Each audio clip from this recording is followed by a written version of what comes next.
Good morning.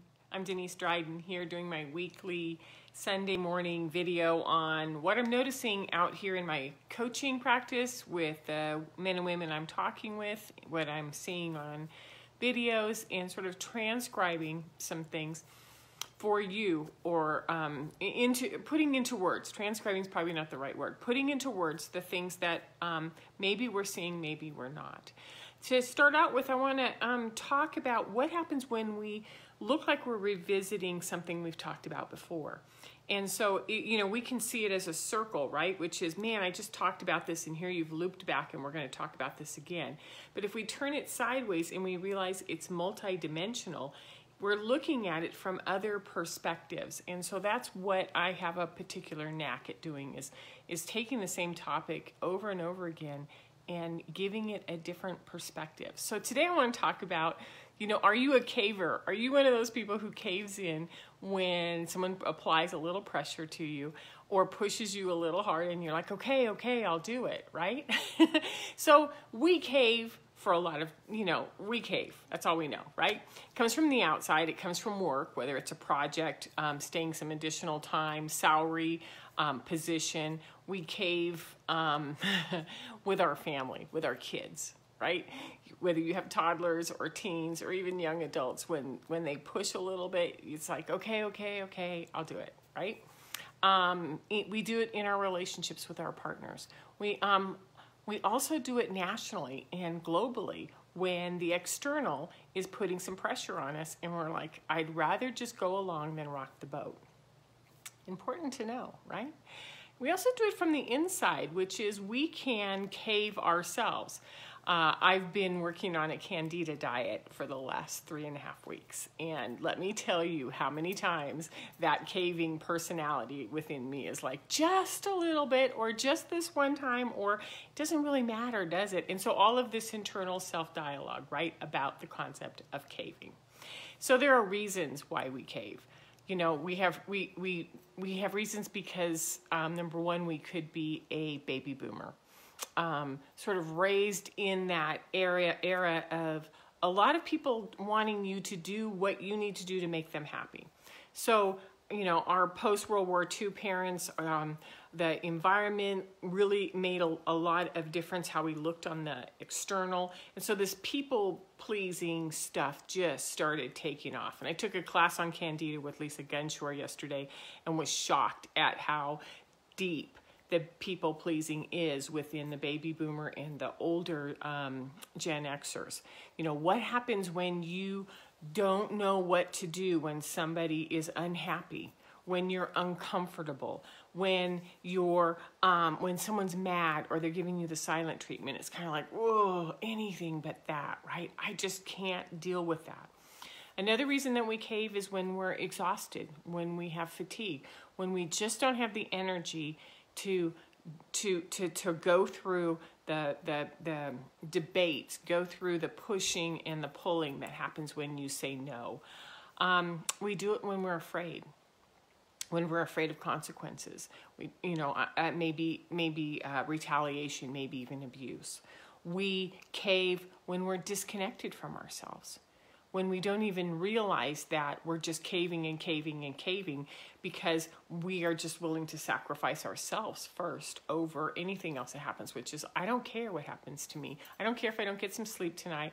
I don't care if I didn't get as big a portion. I don't care, I can always get this, I can always ask for a raise next month, right? So we sort of disconnect and we throw ourselves under the bus. Another reason is that we may have some sort of, I'm looking at my notes here because boy, I got some good stuff here. I wanted to make sure that I touched on. We cave when our Chiron wound is pushed on. So we go back to that childhood place where we weren't feeling worthy or good enough, or we weren't understood, or we had things happen to us, and something comes up that's close to that and pushes on it. And when that wound is pushed on, it's like, ooh, it's going to hurt too much, so I'm going to cave in, right?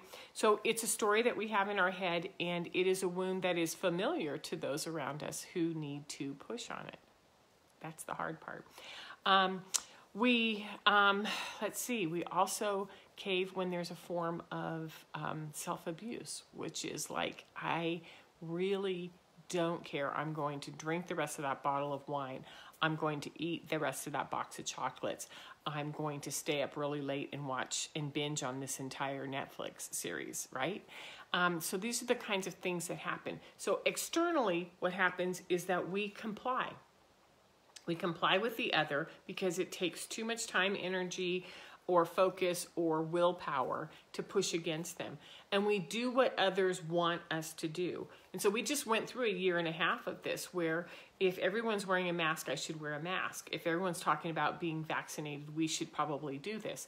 You know, all of this, I'm not gonna rock the boat. I don't know how to stand up for myself, or I'm gonna cave. We do this internally too when we come up on things like sugar, money, sex, what are some of the things, alcohol, gatherings. We go to family things we don't want to go to. We just like, it's so much easier just to cave in. So when we're cavers, we're going along with the societal norms and we're allowing the conditioning and programming to push on us a little bit. As soon as it pushes on us just a little bit, we go, okay, I'll do it. So here's the thing, if you're a caver, it usually isn't the first time. That's, you know, someone says something like, hey, mom, can I go to the movies tonight? And I need $20. You're kind of like, yeah, no, not tonight. It's not a good night. You got homework. You know, we're going to be getting up early in the morning. There's all sorts of reasons, right? But pay attention to how we set a pattern when we cave. So then it might be that the teen comes back second time, third time, fourth time, fifth time before we cave. So, you know that it isn't the first time. We're not just like, some of us can be, but most of the time we're not just easy tip overs. We kind of hold it for a little while. We try, and then we just like, poof.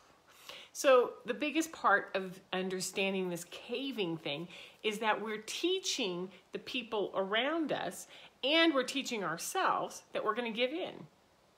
We're just too tired to deal with it. We're just too overwhelmed to deal with it. And you're teaching them that you're going to cave because when you set personal, familial, communal, global precedents, which is all you have to do is push on me just a little bit and I'm going to give up because I don't have the energy for it. I don't have the tools or I don't really want to get into this with the other person. Okay, so I'll give you an example. A toddler wants something like, let's say, a snack or a toy, or they want to play with a kitchen thing that isn't really safe for them to play with, right? And you're like, no, not a good idea. And you know, they sort of ask, and then they start to whine, and then they start to cry, and then sometimes you'll even see this full-on temper tantrum because they don't know what to do when you say no. And so they escalate in order to wear you down. And I've watched this with the children that I'm around at this time. I've watched it, you know, it's kind of like if mom or dad or the adult around them isn't really like clear and firm, they will start this pattern of starting to wear us down, wear the parent down, okay? Another example, and I thought this one is pretty important to talk about, is that let's look at the medical insurance industry. Let's say that you have a procedure and you give them your card and you pay your copay and you assume that your insurance is going to pay for it. And they reject out your claim and say, no, we don't carry this. That's a standard policy now within insurance companies, is to deny the claim 1, 2, 3 times, because what they're looking for is that if you don't pursue it, if you don't stand up and keep asking and keep going after, this is what my policy is, this is what it says it covers, and this is what I need you to do, then they're hoping that they don't have to reimburse you. So we can go from the small spectrum of what to do with a toddler at the house all the way up to an entire health industry that's counting on you caving. So what happens is our personal boundaries aren't in place, and we don't know they're there, we don't trust them, we don't use them. And so we don't hold when somebody comes and pushes up against us. We sort of wobble, and then depending on our energy, depending on our commitment, depending on our willpower, we just cave, right? So I have 5 tips for you today, right? So the first one is to identify when or who or what? You know, what happens when you pass through that line of like, I'm starting to fold, or I'm starting to cave, or I'm starting to open the door, right? When something's important to you. So when you've caved, you know, and look at it with gentle eyes, it's like, wow, I get to the point where when I was raising 3 teenagers in the house at the same time, I'd cave at like the second one, especially if I'd been working all week and I was tired, right? So we explore the reasons why we caved. I was tired. I was overwhelmed. They all ganged up on me at one time. There were too many of them, and I just said, just go, because I realized I might get some peace and quiet for 2 hours, right? So this is how we start. So you just sort of neutrally end with this like exploration, like, what's the reasons why I cave? Because once we know those, we know what we can do about them, right? 2, build some self-awareness, which is be willing to look at the pattern, which is when I'm tired, when I'm hungry, when I don't have enough time, I am more likely to cave. And this is how it gets started, right? So this is when you know what you can do or don't do for yourself or for others. This is where you feel into the patterns that are there. Like, yeah, every single weekend when I'm tired, I will cave. So you start to build an awareness of, it's because I'm tired. It's because I'm exhausted. It's because I want somebody else to say no besides just me. You know, whatever it is, right? So just know with the self-knowledge part, what it is that is your issue around holding those boundaries, right? So number 3, start small and build up. Don't go after the big one first. Start with the little ones that you can do and start practicing saying no. And then count the times when you say no that other person goes, come on, just for this weekend. You know, there were often times where the directors would try to pass off the on-call phone, especially if they had something, and if they knew that I was home, they're like, "Come on, Denise, you're going to be home anyway." And I was like, "No." So there are times. There are going to be times when you have to say no. So you start small you start with the easy ones, and you go no, and then you count the times that they start to hammer away. So you're like, oh, good. This little kid right here, this is a 3-timer. My other one is an escalator. You know, like she's going to go big and hot and angry if I say no, right? So you start to get used to it. And then you create this preparedness that, oh, yeah, this is what's going to happen. Number 4, be gentle and be firm. So you hold, but you hold with a soft heart. Right? So what you do is you create this place where something magical can happen. So it takes presence and it takes self-management. And I was looking at Fatherly magazine this week and it said, boy, gentle parenting is the most difficult job because you have to get to yourself, you have to get centered, you have to have presence, and then you have to gently guide the child out of the issue that they're in, out of the temper tantrum, out of the anger, out of the into the car, right? So you hold like a solid rock with a soft heart. So this idea of being gentle and firm is the most important part, which is I'm being kind to myself, but I'm actually not going to cave. There's no way you're getting past this wall today. Nice try. And you do it with kindness and you do it with a smile. And you learn, and you know what we know. And then I think at number 5, I was jumping ahead. Number 5 is that then after you get used to those little short ones, those little small ones, you expand into the tougher ones where you build your self-knowledge and your skills, which is, wow, that worked. And if I'm rested, or if I haven't had a glass of wine in me, or, you know, whatever those parameters are, then I know how to hold much stronger in a much more consistent way. So these patterns don't change overnight, yet, you know, we can shift or change something much faster than we think.